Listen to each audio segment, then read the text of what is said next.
वर्दी पर गर्व करो, इस वर्दी पर सब पर रंग खिलता नहीं।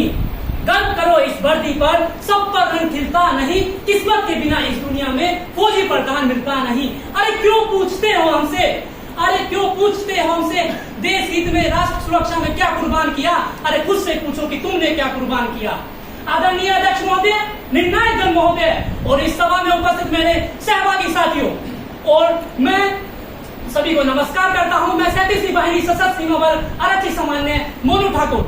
आज मैं इस सभा में बहुत ही गौरवान्वित हो रहा हूं कि मुझे सर के समक्ष बोलने का मौका मिल रहा है। महोदय, मेरे विपक्षी साथी बहुत ही अच्छे से बोल के गए कि मानव अधिकारों का संरक्षण हमारा प्राथमिक उपचार होना चाहिए, लेकिन हम सुरक्षा बल भी मानव अधिकारों के जंजीरों में बंद कर रह गए तो राष्ट्र कर्तव्य, राष्ट्र सुरक्षा, राष्ट्र अखंडता किस प्रकार बरकरार रख पाएंगे? महोदय, आतंकवादियों के खिलाफ हमने जब जब कठिन परिस्थिति में कार्रवाई करना चाहा तो ये मानव अधिकार बीच में आके हमें उसे विफल का सामना करना पड़ा। इसका उदाहरण स्वरूप हमें इस सभा को मैं उस ध्यान की ओर केंद्रित करता हूं जब जब हमें विफलता मिली है। जी श्रीमान, मैं वही बताना चाहता हूं। गंधार हाईजैक, श्रीमान, 2000 गंधार हाईजैक, जिसमें आतंकियों ने 166 देशवासियों को बंधक बना लिया और साथ ही साथ 3 खूंखार आतंकवादियों को रिहा करने की मांग की। श्रीमान, उस समय मानवाधिकार बीच में नहीं आते तो 26/11 पुलवामा, पठानकोट जैसे हमला हमें देखने को नहीं मिलता और न सुनने को मिलता।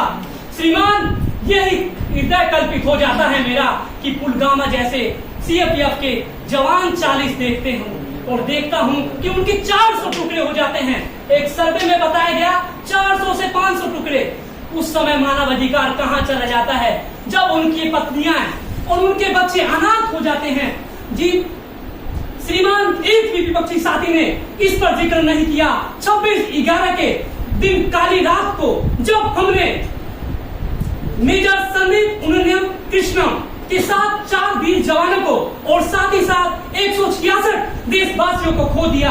महोदय, मैं ये भी ध्यान केंद्रित करना चाहूंगा, जो भी विपक्षी साथी आए मानव अधिकारों पर बहुत ही बातें कह गए। क्या ये सही था? क्या ये सही था? यहाँ तक क्यों हमने ये खोया? एक ही बात कहना चाहूंगा मैं, आप हर समस्या का समाधान युद्ध नहीं हो सकता, लेकिन हर कानून का समाधान हम सुरक्षा बलों को पालन करता है। उसी विख्यात में आपको मैं बताना चाहूंगा, अपनी वाणी हर विपक्षी साथी के पास रखना चाहूंगा, विपक्षी साथी को रखना चाहूंगा कि जानता हूं महाभारत के सार को, कि जानता हूं मैं महाभारत के सार को। मैं निमंत्रण नहीं दूंगा कृष्ण के अवतार को, मैं निमंत्रण नहीं दूंगा कृष्ण के अवतार को, क्योंकि जानता हूं अंतिम निष्कर्ष युद्ध ही होगा, क्योंकि जानता हूं अंतिम निष्कर्ष युद्ध ही होगा, क्योंकि कायर कहेगी दुनिया उसे जो युद्ध नहीं करेगा।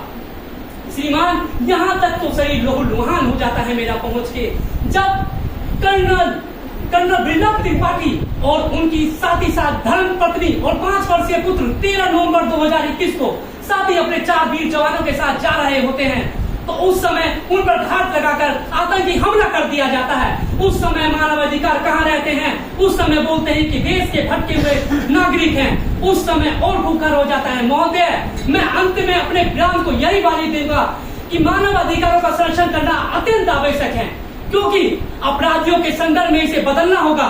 जब हमारे देश की कानून व्यवस्था बदलेगी तो मानव अधिकार का देखने का नजरिया बदलेगा और एक राष्ट्र और एक पूर्ण राष्ट्र का निर्माण होगा। जय हिंद, जय भारत।